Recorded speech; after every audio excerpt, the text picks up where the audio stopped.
প্রথমে আলুটাকে সিদ্ধ দিয়ে লবণ এবং ধনেপাতা দিয়ে একটু ম্যাশ করে নিয়েছি। এরপরে সরিষার তেলের মধ্যে পেঁয়াজ দিয়ে ভালো করে ভেজে নিচ্ছি। এইভাবে ভেজে নিলে খেতেও ভালো লাগে, অনেক টেস্ট লাগে এবং আলু ভর্তাটাও অনেকক্ষণ থাকে। আর তাছাড়া এদিক দিয়ে সিম, আলু এবং টমেটো দিয়ে আমি একটা তরকারি রান্না করছি। তো অলরেডি প্রায় তরকারিটা রান্না হয়ে গেছে। এর মধ্যে আমি আবার 4টা ডিম সিদ্ধ করে ভালো করে ভেজে নিয়েছিলাম। এখন সেই সিদ্ধ ভাজা ডিমগুলো এই তরকারির মধ্যে ছেড়ে দিব, যেহেতু রোজার মধ্যে মাছ খেতে ভালো লাগে না, কেমন যেন লাগে। তো আমি এখন সিম, আলু, টমেটো দিয়ে 4টা ডিম দিয়ে সামান্য অল্প করে তরকারি রান্না করলাম।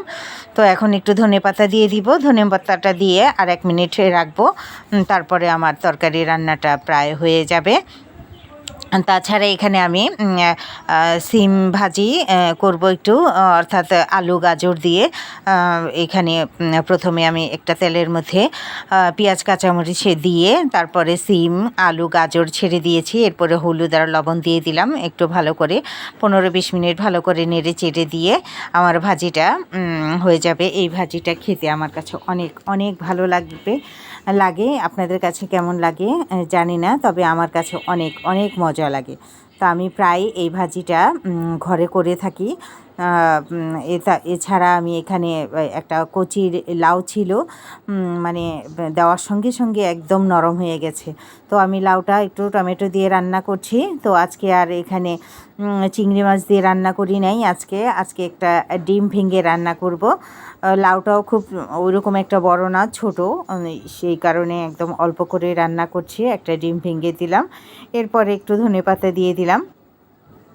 তারপরে একটা চামচের সাহায্যে একটু ভালো করে নেড়ে চেড়ে দিব। নেড়ে চেড়ে দিলে ডিমটাও আস্তে আস্তে ভেঙে যাবে, লাউ তরকারিটার সাথে মিশে যাবে। অসাধারণ একটা তরকারি, আমার খুব প্রিয় লাউ তরকারি।